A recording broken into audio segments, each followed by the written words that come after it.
I don't think this is on, but that's okay. Buenas tardes.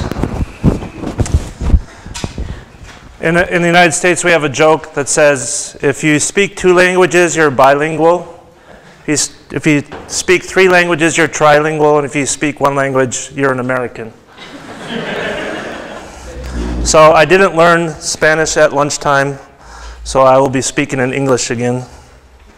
Pero, con vino y cerveza, hablo más despacio. Okay. Today, I'm going to talk about how we are using the pit tag technology that Peter brought up to improve our understanding of fish ecology. So, fish make decisions constantly about how to maximize their growth rate, their survival rate, to improve abundance and overall production.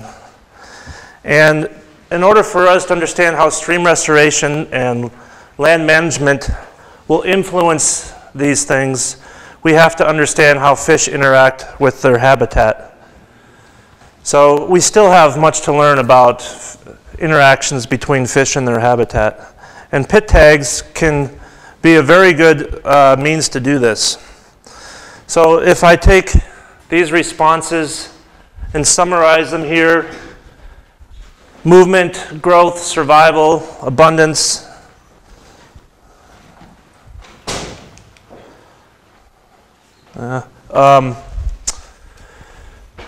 We should look at these at multiple scales, and I talked about this in the last lecture, from microhabitat or channel units to the reach scale, to the stream scale, all the way to networks. And we would do this for multiple life stages. I don't think this thing is on. It's okay. So I'm going to organize my talk this way, how we can use pit tag information to fill in these blanks. So as Peter mentioned, there's ways to mark fish. Some of them can use batch marks, where we can tag a lot of fish using dyes. This is a otolith marked with tetracycline. We can mark a lot of fish with this and recapture them and look at their otoliths. There's different ways to tag fish that we can start keeping track of individuals by having unique numbers. So this is a VI tag that has a number, Floyd tags that have numbers. This is a coded wire tag. Millions of fish in the Columbia River Basin are tagged this way. And then we have our pit tags that Peter talked about. And a big advantage of the pit tag is that you don't have to recapture the fish in order to detect it. An antenna can be used to detect this approach.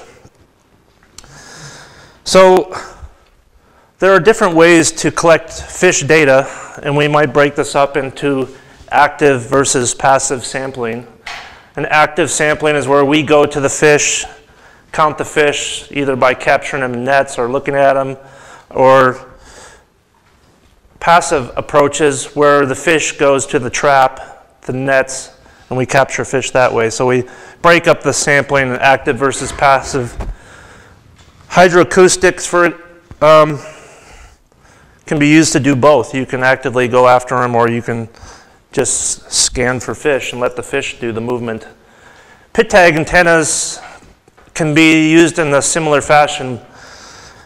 We can put antennas in the stream, or we can use them actively, like in a wand, or these antennas that we can drag through the water. And Peter brought up some different ways to do that. And in general, these mobile surveys, where we move around, we cover more space. But we sacrifice the amount of time we do that. And so these fixed stations, these passive antennas, we increase the temporal resolution through these pit tag information. So using a combination might be the best way to help understand some of the life history dynamics. And in general, The labor cost of pit tag antennas, or mobile antennas tend to be quite cheap. Just a small wand. But you have to send a person out there all the time to collect the information. Whereas these fixed antennas could have very high capital costs to start off with. But once they're in place, then they don't really need much labor involved. And as Peter mentioned, some of that information can be sent, through a cellular connection, and you can get your data without going to the field.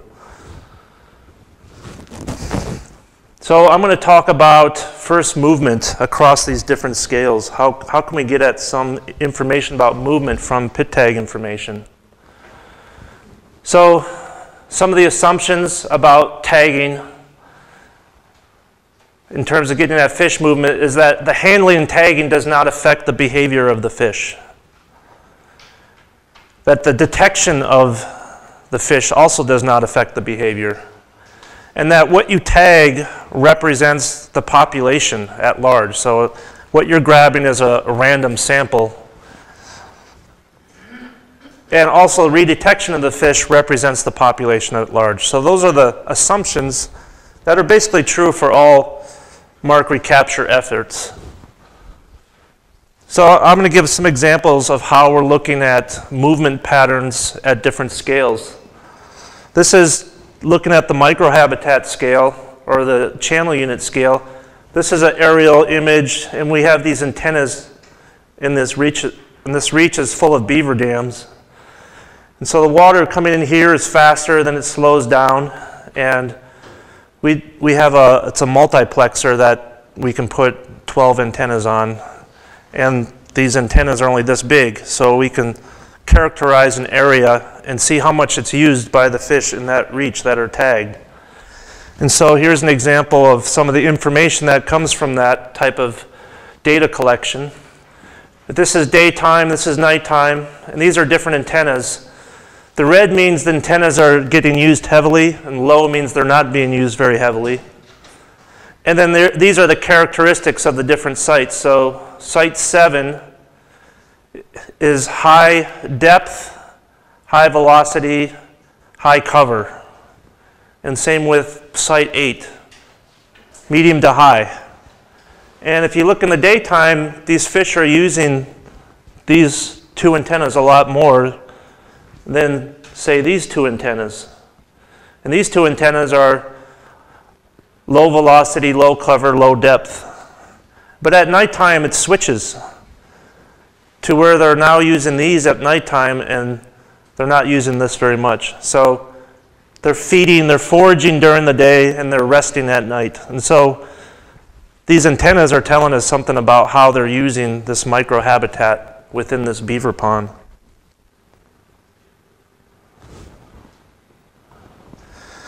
Another way we can start to get at microhabitat use is through these mobile antennas. So it's a wand, and anytime a fish is detected, the data logger collects the GPS coordinate of the fish, and we can map where the fish are. And so maybe there's an undercut bank here, or maybe there's a pool, and we can overlay this GPS information of where fish are with attributes of the stream. Here's a way to use mobile antennas to get at winter habitat use. This is probably the most effective means to understand winter habitat use, since the fish are not moving hardly at all. And you can detect them through the ice with these pit tag mobile antennas.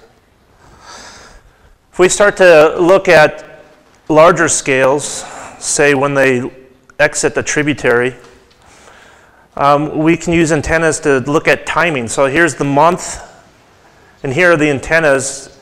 We have antennas at the base of each of these streams. There's 3 streams, and then an antenna further downstream. And what we can see is that for some reason, Charlie Creek, they leave earlier.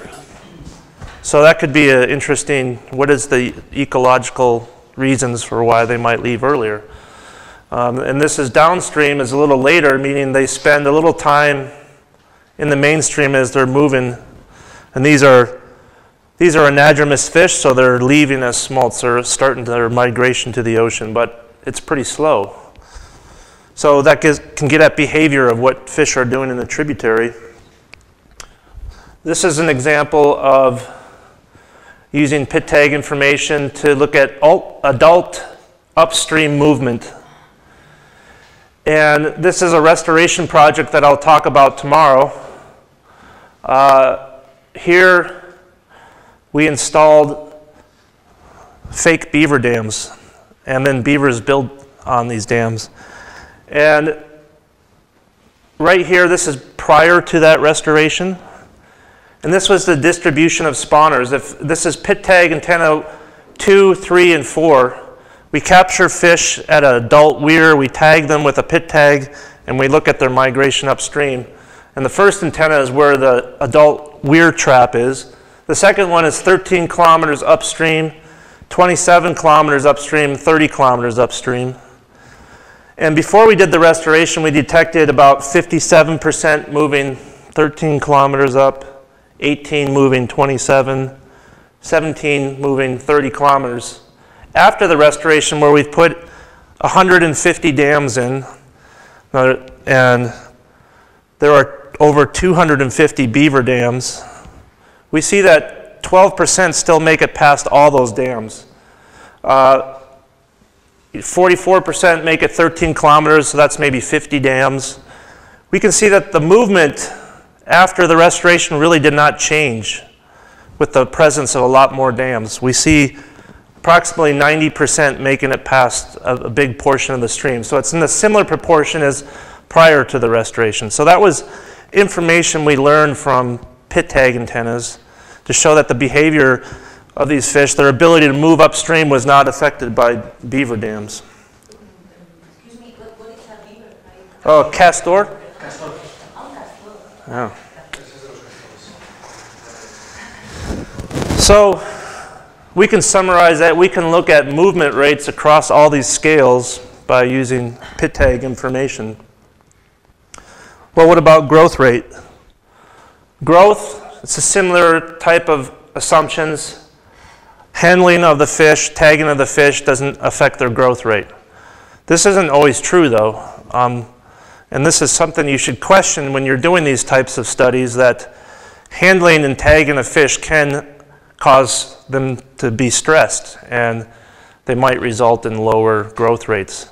And it's something that should be tested. But the assumption is it won't affect their growth rates. So we capture fish at the beginning of the season, we measure their length and their weight, tag them, and then we capture them later in the season, and that difference in size is their growth rate.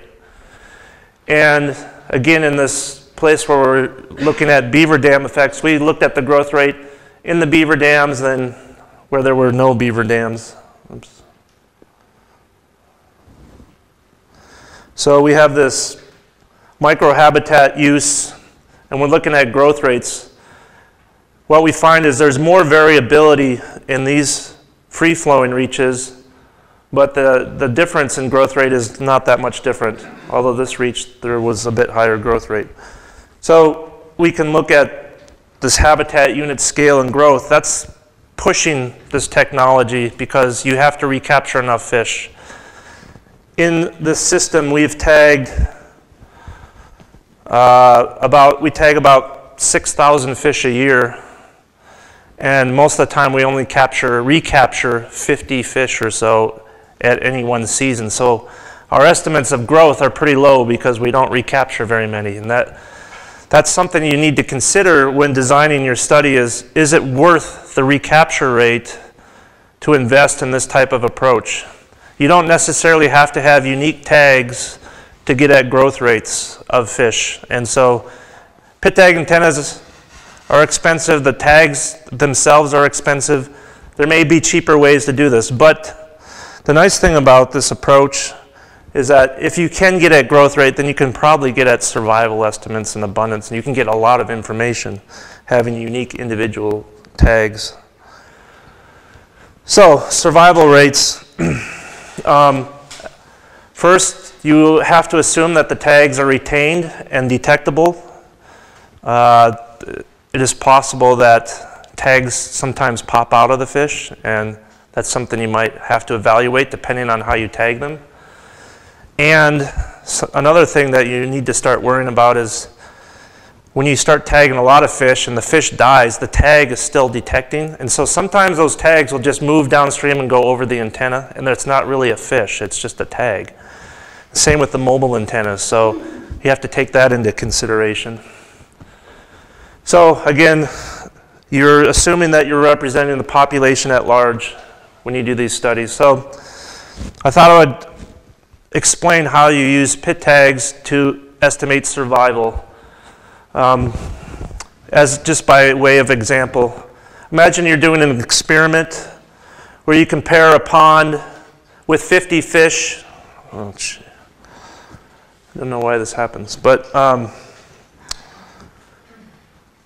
there's 50 fish in each pond. One pond you put food in, and you compare the time at the beginning to some time later, the number of fish in the food addition versus the control. Maybe you find there were 30 fish in the food addition and 32 in the control. Does that mean there is no effect of food? Is it pretty much the same? Well, there's some assumptions you have to make. Did the reason there is less fish because they die, or because you didn't catch them? So maybe for some reason adding food makes them harder to catch. You know, maybe the water is much more productive and it's harder to see, and you don't, for whatever, there's a reason you don't catch them as well. Or let's say there's an outlet, maybe some fish moved and that they didn't die, they just moved. So you have to start teasing apart these other probabilities that could affect this result. It's not all survival at the next time period. So pit tag technology for fish really started in the Columbia River Basin, where I work, to look at the survival rate through these dams. So this is the Snake River, and they go through 8 very large dams. And in these dams, they have antennas to detect fish moving through them. And so fish are marked at the first dam. Sometimes they're marked at these dams as well.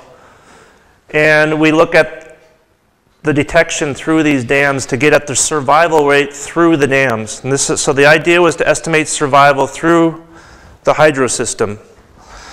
So we have, in a sense, this is space, but we could use time, t plus 1, t plus 2, t plus 3,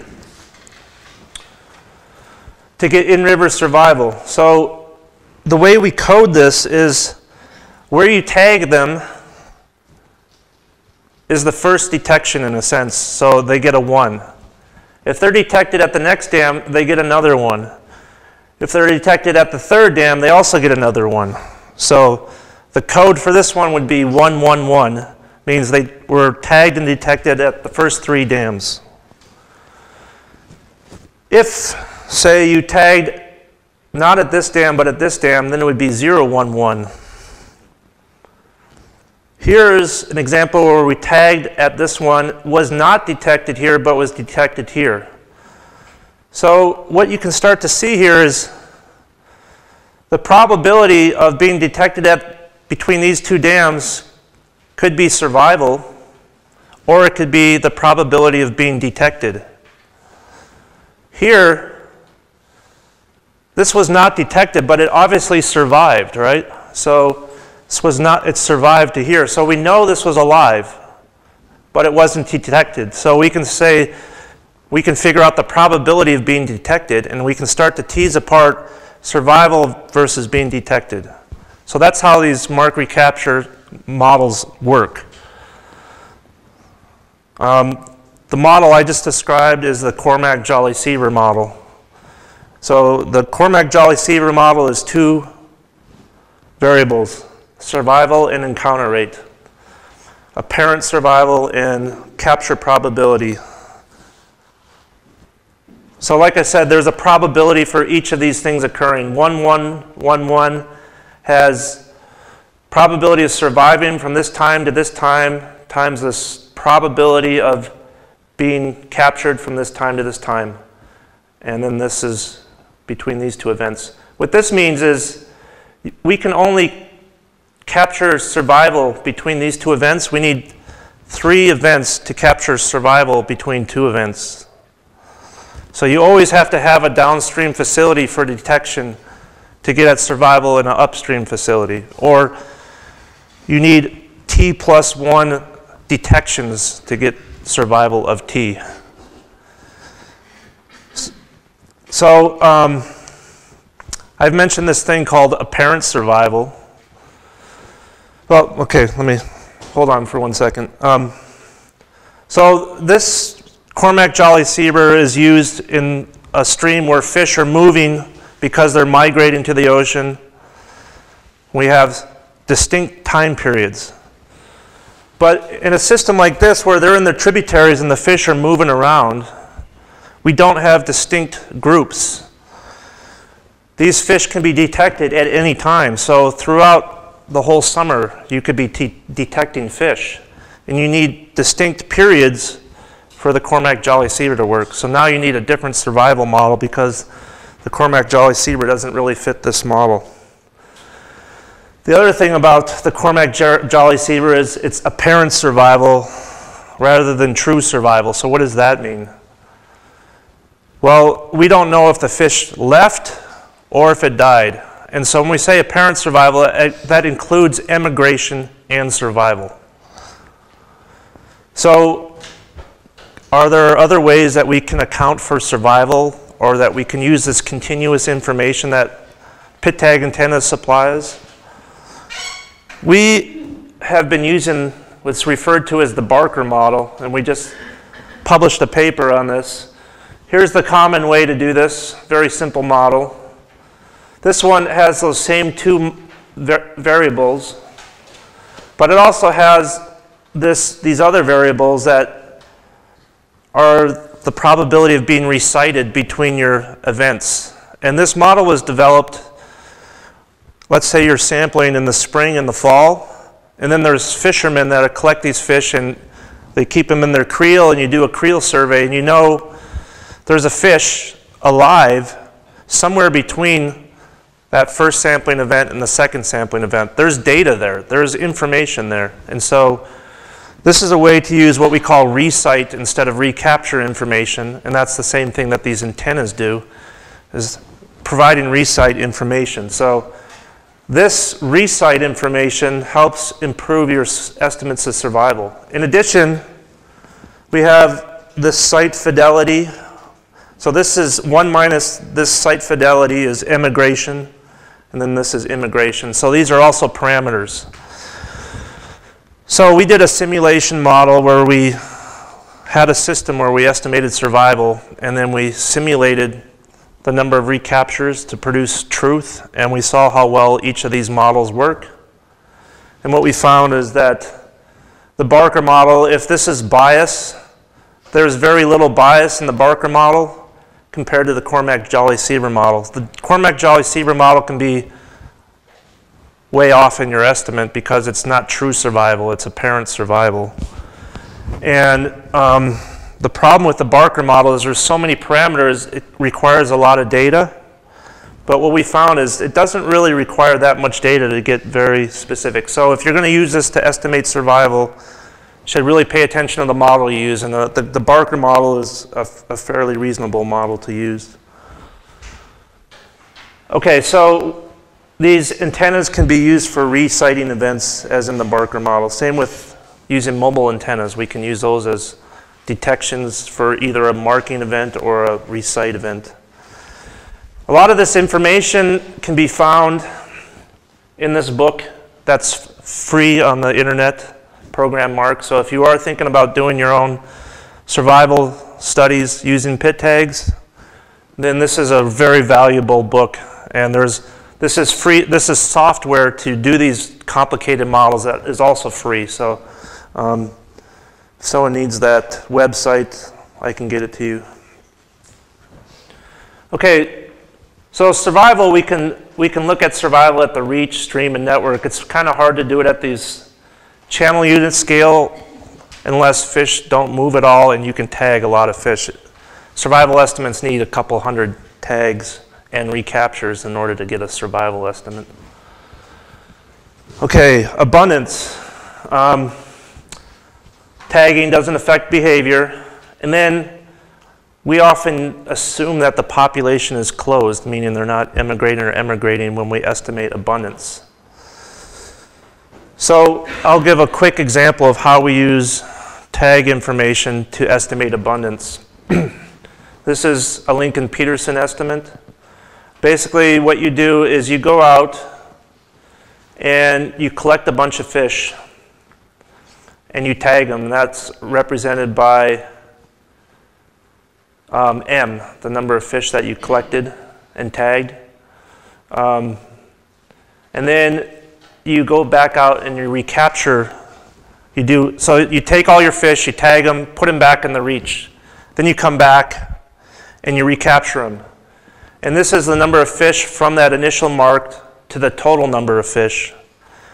And what should be true is that that represents the same proportion as the number you marked relative to the total number in the reach.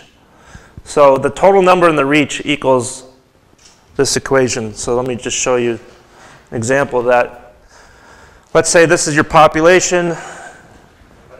You go out and you tag, you capture 4 fish and you tag them and you put them back out.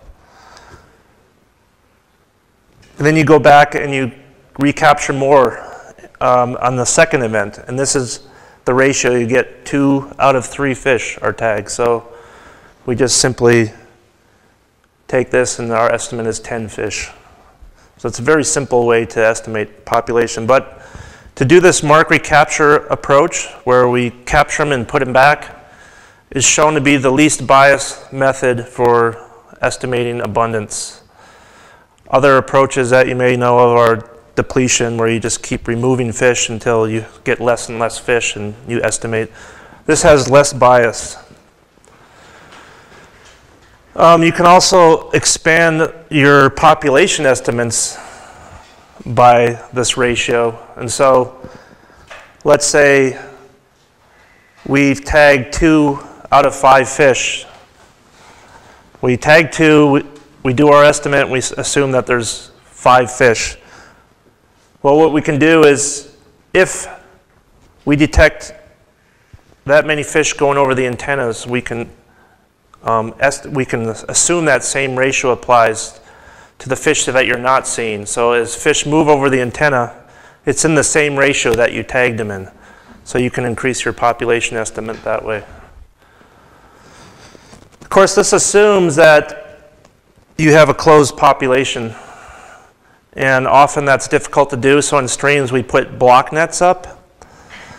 Well, if you pit tag them, you can just put this up, and this only takes a second to put up. It's much easier than putting up a block net.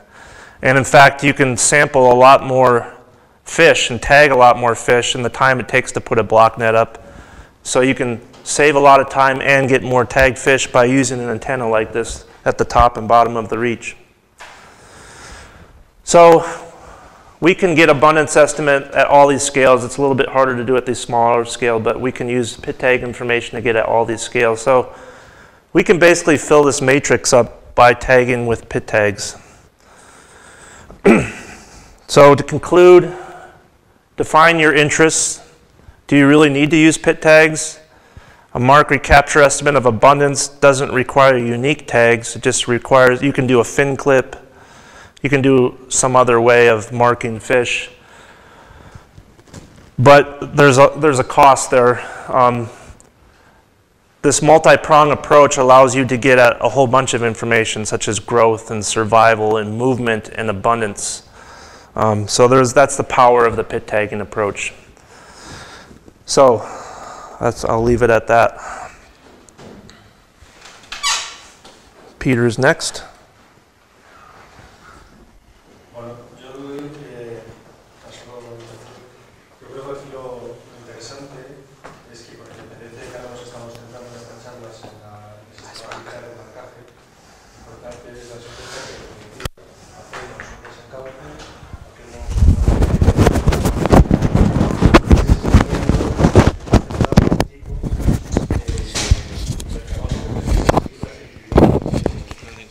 worries.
extremely labor intensive, extremely expensive, and we're not 100% sure on what negative impacts, if any, could actually this could be having on the fish, or on their spawning, or on the future generations.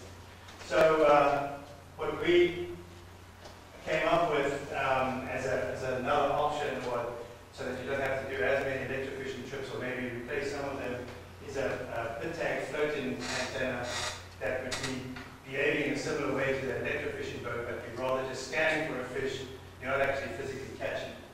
So we developed this raft over here. It's got 3 pit tag antennas on it, one there, one underneath the boat, and one out in front. And you can float down the river with about a 10-meter spread and be scanning for these fish.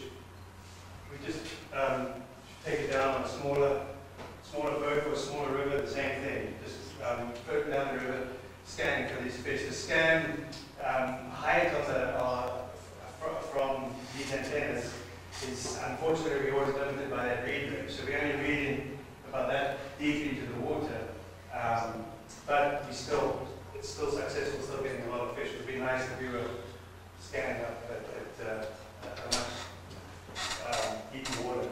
The nice thing about this system too is it's got a GPS on it, and every time you get a fish tag, the GPS is triggered and goes. You can have that data with your fish tag, so you can tell where you got that fish, and then you can start including some habitat use with your fish tag information. One example of when we were testing this out, we had a 5-day float, about 136 kilometers, and we detected 550 unique tags. For this system, that's a massive resite rate. The electrofishing boat, they don't see anywhere near that number by doing 12 trips a year of actual recaptures. They catch a lot of fish and they tag fish too, but as recaptures, that's a really large amount. For that amount of effort, there's 2 of us that go down. We can float this thing with 1 person instead of the cruise that you saw in the previous picture. The big problem with this right now is that we're scanning tags. So you have no idea, you see that water there, you have no idea if that's a fish or a tag. So the fish could be dead, it could have lost its tag, that tag is sitting in the mud. So, and for the time being, we just scanning, we can say we saw 550 unique tags, that doesn't necessarily mean it was a fish. As I mentioned, we float this thing with a GPS, so we've got a pretty high-grade, accurate GPS that we can float down with, and we've just hired a graduate student now who, the idea is we're going to put a bunch of these floating systems over the same reaches and try and figure out a method where we can use a movement of the tag as a surrogate for whether a fish is alive or dead. So if we float over the same place 6 times, and that tag is within a certain range of our GPS, which we would have to figure out, we're doing this multiple times, you can determine whether it's a live or dead tag, or whether it's in a fish. If the thing has gone upstream, at distance you're pretty sure that that was a living fish. If it's gone downstream, you have to figure out, could it roll with the water, or was it a fish? So if you do this multiple times, you can eventually get an idea of what you would have to do to get to that number. So that's the idea with this graduate project, is to see how we can improve this so that it's an actual viable method of solving it. Another way to use this floating antenna is as a either permanent or a temporary installation where your water fluctuates all the time. So you can float this over the system and it's going to move up and down with the water. The idea is that we would have a lip, this plastic lip, so branches or something would come down and push the antenna up and go underneath. One of the ways we're using this, I think Alana might be bringing it up, is basically sandwich the water column. So you have an antenna at the bottom in the riverbed, and then this floating on top, so that you close that distance of what the reed range normally would be. Scattering all the fish. Mobile wand antenna is another thing we started using. It's already spoken a lot about that. I'm not going to talk too much about it. What we find that we really are using our time efficiently by going out and scanning for these tags. A good thing with doing this mobile thing is that you can find these dead tags, the shed tags. As we showed in his by strengthening the model that he was presenting, if you find the dead and shed tags, that information goes into that model, and that fish, you know, is definitely not a living. It's not a living creature. So one of the examples here, we in a small creek in the Grand Canyon, they go every 3 times a year. They put out a bunch of hoop nets. That should be 16, not 169. That's a lot. So 16 hoop nets. Oh no, sorry, that's not a fish. So anyway, so when we walked the river, there was 2 of us walking across the river. We found 120 unique bit tags while we were walking up the river. At the same time, the crews of about there's like 10 people that are going out and carrying these nets, putting the nets up all over the river. They continuously change these nets up to 16 nets in a new place every night, over 5 nights. They saw 169 tags. This budget walking for a day, 4 kilometers. We got that many tags. Of the unique tags that didn't come, that worked in both the hoop nets and the scanning, 40 of them were just on the antenna. So the sampling times that they went before and just used nets, this is they would never have seen those fish again in the net. So this is adding really easily, without adding much effort. Just one person of that crew can walk while the others are doing their work. You really increase your resight numbers, which you just saw really helps with your models. The next year we went and did just the same, just to walk. One person went for a walk, everybody else was doing it. They got 130 unique tags. As I said, the dead shed tags are a really cool example, because you're walking up the stream and with the mobile wand and needed to rest for a minute, and through the antenna outside the stream on the ground, and the thing started beeping, beep, beep, beep, beep, beep. So we started looking at what's going on here, scanning around on the right underneath this tree root. We ended up finding 50 individual tags. So some bird is sitting on top, looking into the stream, just eating up all these fish, which are endangered fish that have a lot of money been put into bringing them in there. Immediately you start saying, oh, wait a minute, we've never seen those fish. You never know whether they're dead or alive. You never catch them in the net. But you can walk the banks of the stream and find things like this. Just interesting. We went to, as I said, some of these deep, these areas that are these deep pools and holes that you can't put nets, you can't electrofish, you can't get into them. We took some of these submersible antennas, similar to what I showed you in the previous presentation. When they go, this is a hoop net. When they go out sampling with these hoop nets, they put bait inside to attract the fish in, and then the hope is that they're going to get caught in this net. So we did the same thing, but without a net. We just put bait on these antenna hoops, drop them down in there, and the fish will all be attracted in and come and eat at the bait, and then they scan while they're there. So you start seeing more scans. So for what we got on this, we caught 53 unique bit tags detected in this one trip. These guys go out multiple times on their trips, trying to get the fish into these nets. And sometimes, the fish are coming up to the net, but you're not catching it, which you can't tell. Nobody really knew. We all trust in our methods of capturing fish. And then what we discovered with this one, I put an antenna around this hoop net so the fish are going to come in this side, swimming here to the bait. So we thought, oh, let's just see what happens if we put an antenna on there. As you see here, we had 17 fish detected on that antenna, 0 fish were inside the net. So they go in the morning, take the net, you just say, oh, we didn't catch any fish. But the fish are all coming to try to get the bait, but they're on the outside of the net. So we start getting an idea of the efficiency of our equipment. And so what Nick brought up is are we, our numbers correct? Are we not seeing the fish because they're not there, or are we not seeing the fish because we don't know how to catch them? This is after doing all those experiments with these smaller antennas, we decided this would be a really good sampling equipment. So we pushed the development further, and we made this 1 meter round antenna that I showed you before, where you could take, you're not restricted to where you put it now. you can jog it with a long rope all the way down to the bottom of a hole, different places, move it around, leave it there for a few weeks, and come back and get your data. So one of the sites we just did a few weeks ago is a site that's also on the San Juan River. You'll see here it's a waterfall, and it's a barrier. If you keep on going down this river, you'll eventually end up in Lake Powell. And you've heard of Lake Powell, one of the huge lakes from the damming systems on the Colorado Basin. So the fish, once a fish goes down this waterfall, it can't get back up into the river. But all the fish are being stocked in the San Juan River as part of this recovery program. So one of the thoughts was, once we started using these antennas all the way out to San Juan, we started realizing, wait a minute, these fish are in all kinds of places that we never thought. We've not seen them, we're not catching them.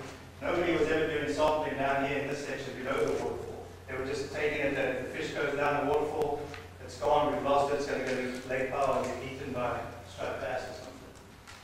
So we went in there with these small round loop antennas and put them in various spots here below this waterfall that hadn't been sampled before. So you can see here, there's the waterfall coming down pretty big. Here's the little antenna here.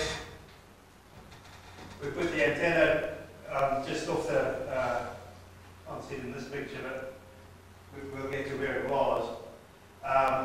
So we left that antenna there overnight, just while we were camping, and everybody was trying to catch these fish in different nets and that. They set the nets, they throw nets, every kind of net, and got 0 fish. Put the antenna out there, just sat there overnight. One night, there was actually 60 tagged fish in there. Who knows how many fish there were. So that's just leaving it one night. While we were doing the work, we also tied this raft that I just showed you. We tied that up for a night while we were doing other stuff. We had 124 unique fish sitting over there over the 2 nights total that thing was tied up. And that's just leaving it. That wasn't the specific purpose of what we were doing, but we just tied it up there, and this is the type of stuff we started seeing. So these 2 little antennas sat out here by the waterfall for 40 days, or everybody went off and did other work, came back to check the information. Total of 414 unique tags were seen below the waterfall in an area that was given up and nobody even thought anything was going on.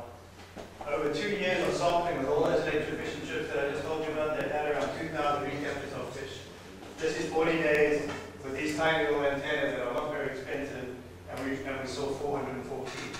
So it shows you this stuff is working 24 hours a day, how effective it can be in resites. We'll quickly go over this facility, how we use this pit tag antenna to lead a really expensive structure that's been built as a fish passage. Here's the whole structure. So this is an electric company. They take the water from the river into this diversion. This wall is built to back the water up so that it will go down the diversion. Probably 10, 15 years ago, they went and put this fish ladder in for the endangered fish to be able to move up. This is a selective fish passage section, so throughout the fish movement season through the summer and spring, there's people go there every single day and sort through the fish. So here's the selective fish passage. So they check in this thing 7 days a week. The endangered fish are checked, scanned, and non-natives they use it as a removal spot. So the objective of putting antennas into this system, you see there, we put an antenna at the entrance, and up here right by the fish passage, to try and see how efficient this fish passage are. The thing has been built for fish movement. Are the fish actually moving through there? Do they use it? Are you catching them in the facility?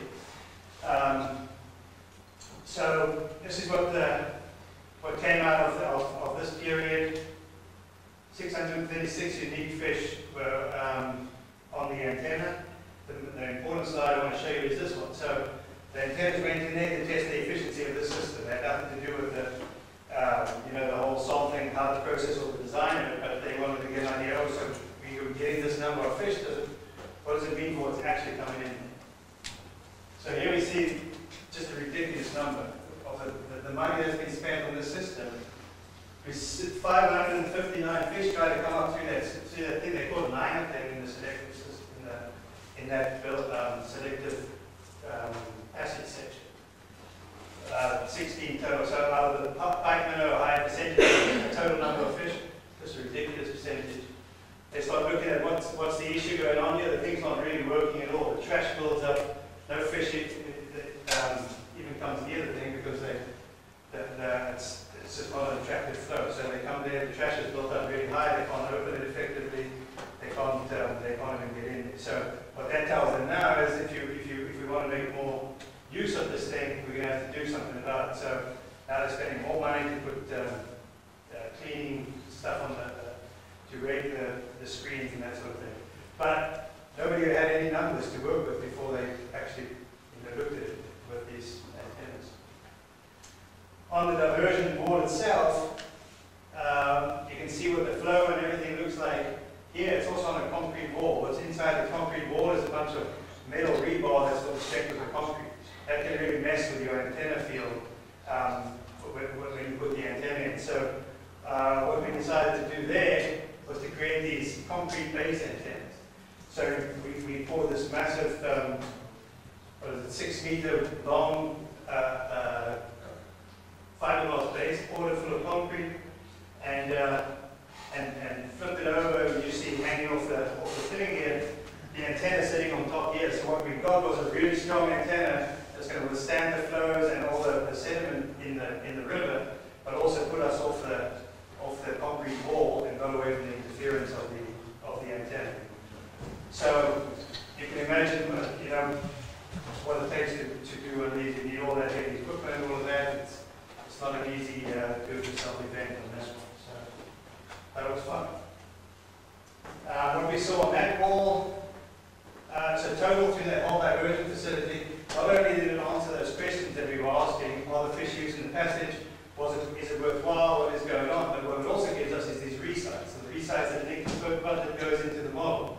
So at the same time of answering the main question, we also get in our population estimates, our survival estimates. All of that has been improved by all of these resites. So suddenly we've seen 720 unique fish that they didn't see before. It was not that 80 of those were on that big wall. Nobody knew whether they could move up and down that wall, or they're just coming down. Now you can start getting an idea of they going down through the passage and straight back over, or is the passage actually, the idea is that they all want to move upstream. But you don't know, whether they're going to go, because they go up and turn around and come straight back down that wall. So now we've got these numbers, and we can, with the time of each tag, we can start working that out. Oh, what did this fish do? He went up there, 1, 2, he went up, we called him, then we let him go. Oh shucks, we saw him right back on the wall. Is he doing circles? What are they doing? So now we can start getting that information. This one is really interesting for the purpose of this workshop of a new idea for a fish diversion weir. The idea is to help the fish stay out of irrigation canals. So the big thing with in the West is irrigation, water in the US, the whole Western US, the Colorado Basin where I work. Water is huge. Everything is diverted. All the water is spoken for. Everybody owns the water rights. A lot of it's for irrigation and power, etc., etc. What we get with all these water diversion canals is a bunch of fish stuck in a canal. On this specific system, it's endangered fish stuck in the canal. So these recovery programs all have a mandate from the federal government, because it's endangered fish, to have to do stuff to recover these populations. This hogback canal runs from April to November. That's the irrigation season. They take about 7 cubic meters per second of water down into this canal for the irrigators. And sometimes that's a very big portion of the river. On a low water year or low time of low flow, they've taken a big chunk of the river to a fish that just looks like a side channel. They have no idea they're going down this canal. They did a little test down this canal before there was any screens or anything to keep the fish out of the canal. They put 11,000 fish by walking the canal, electrofishing, checking them out. A lot of those are probably a bunch of little fish, non-natives, etc. But the main number is that they had 200 Colorado pike minnow over there. against the rules of the program, really.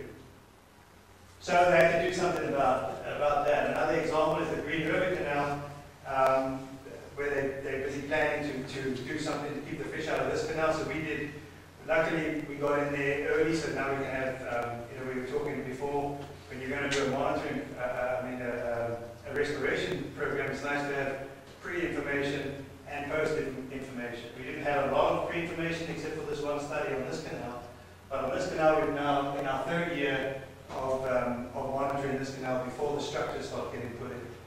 We put these antennae in just on this little canal to get an idea of what's going on there. The first irrigation season, we had almost 660 fish just coming down the canal. The next year, 211 fish in train, and then this year, the minute we put that thing on, I start seeing beacon on my computer. The fish start using it as a side channel, and then the idea is that once they're in that canal, they basically, they become fertilized on the fields. So, and these are the only fish that are tagged in these systems are endangered fish. They're not. So that's a big chunk of what they think the population is. Screening is one thing. It's the most popular thing that happens on all of these. As the screens get older, or depending on where they are, what the agencies that's running them, they work anywhere between 50%. The good ones are around 70% of the time. Bad ones, 40 to 50% of the time they actually work. When we down there working with these, with some of the people who run the actual facilities, the irrigators, you're talking to them, you see all the stuff, the debris backed up on the screen, and we ask them, so how do you clean the screen? They say, oh, we just lift it up. So the point is that it's a screen. When it gets stuff on it, they just lift it up. So what do the fish do? So it's not always as effective as you'd hope. So electric barriers are one way to do it. They work really well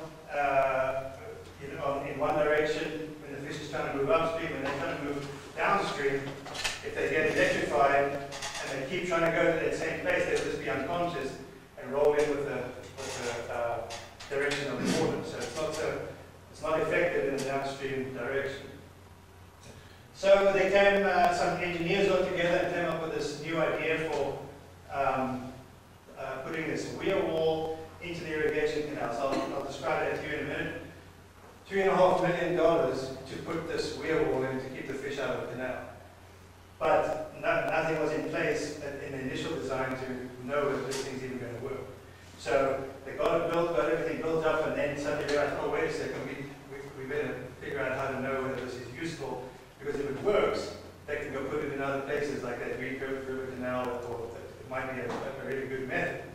So we went in and put pit tag antennas into the canal so we can start getting an idea. So there's two antennas right upstream. It's not in this picture upstream on the intake canal coming in off the river. Then this is the whole facility that's supposed to divert the fish. This goes back to the river. Antennas, antenna, and then antennas inside the canal. If the fish are in here, then they fertilize and they're going off into the irrigation. So the idea with this wall is that the water comes in here. Most of it's going to come down this section, and then so here you can see the difference in flow. I'll show you one here where it's empty. So this is a big tall wall. Most of the water sits in here, and then this little portion of the water comes over the top of the wall. So the hope is that the fish are all swimming closer to the bottom. They're just going to skim this water off the top. That goes to the irrigation canal, and the fish stay here down low, and they'll end up going down this section, and then they go back through here and back to the river, and they get diverted from the canal. So that's the idea. We did. This is the spot that I told you about, where the pumps came and stopped the antennas from working. So after the irrigation season, we came with a bunch of fish that's inside the canal. So we did a test with stocked fish because we couldn't use it through the season. So we came in, threw in a few hundred fish into this section, had the whole facility running as it was supposed to run, and calculated out what was. So 3% of the fish still got entrained in the canal. They were diverted by that wall. 71% of the fish turned around and went out the other end. out the top, which nobody had any idea whether that was going to happen or not. 25% of them went through the way that the engineers wanted them to go. So through these gates. The reason less of them come through here might just be the, I don't know if that picture shows